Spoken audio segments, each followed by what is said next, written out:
Why intuitive introverts struggle, and why that's also their strength. Some people are more influenced by the world around them, while others are shaped more deeply by their inner world, their thoughts, instincts, and emotional truths. The latter are intuitive introverts. Carl Jung understood this distinction well. He believed that while many people are primarily shaped by external influences, there are others whose internal psyche holds equal, if not more, weight in how they experience life. Freud once dismissed this inner world as mere pathological autoerotism, but Jung saw that as a fundamental misunderstanding. The psyche, Jung explained, is not a blank slate. From birth, we are shaped by both our environment and the innate blueprint of our mind, our genetics, temperament, and inner perceptions. When we look outward, we see physical objects, buildings, people, the sky. But when we look inward, we see a world of living images, fantasies. These aren't just figments of imagination. They are real psychological events capable of influencing actions, relationships, even life and death. To the intuitive introvert, this inner world is their reality.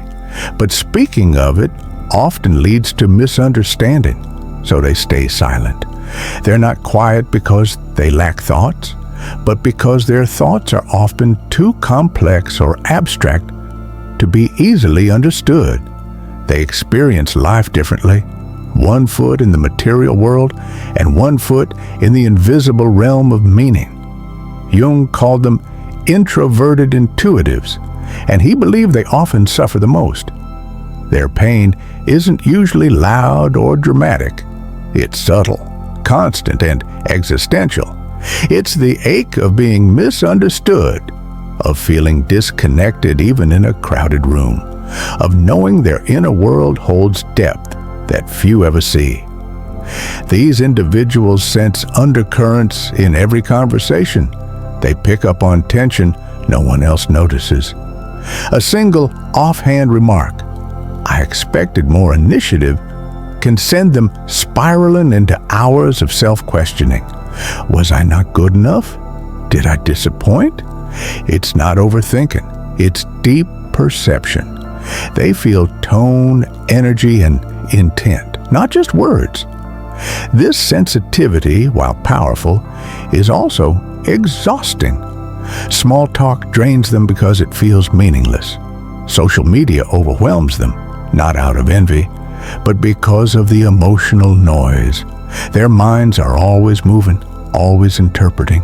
They live in metaphors, symbols, and feelings, and few people even know that world exists. Their struggles often begin early. As children, while others play games, they ponder life's deeper questions. Why do people lie? What happens after death? Their rich inner world rarely mirrors the outside, so they retreat into books, art, or solitude. By adulthood, they've learned to hide their depth in order to function in a world that rewards surface-level interaction. To most people, their honesty can feel too intense. When they speak their truth, it may be met with discomfort or avoidance. So they withdraw, not out of shyness, but because their inner truth feels safest in silence. This silence, however, becomes an invisible wound, the pain of being seen but not truly known. Jung believed intuitive introverts have a unique relationship with the unconscious.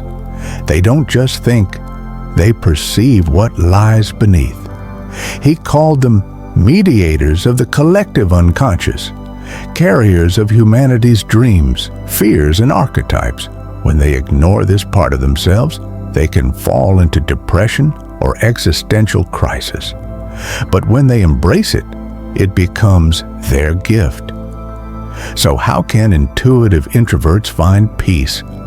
Purposeful solitude, not as an escape, but as a space to create and reflect. Art, writing, and music, ways to transform emotion into expression. Nature, trees, stars, rivers, spaces where the soul can breathe. Meaningful conversations, not chit-chat, but deep, honest dialogue. Journaling, dream work, and self-reflection. Rituals that connect them with their truth. Authentic service, coaching, healing, teaching, guiding others with their insight. Even volunteering or helping in the community, when done from the heart, brings fulfillment that material success rarely does. Jung believed intuitive introverts thrive when they accept their role as bridges between the visible and the unseen. They're not too much or in their head. They are deeply alive in a world that has forgotten what that feels like. Their sensitivity is not a flaw. It's a compass. Their visions are not distractions. They're messages. Their solitude is not emptiness. It's a sacred space. As Jung once said, your vision will become clear only when you look into your own heart. Who looks outside dreams. Who looks inside awakens. So if you are an intuitive introvert, look within. Embrace the depth. You won't suffer less because the world changes. You'll suffer less because you'll finally feel at home in yourself.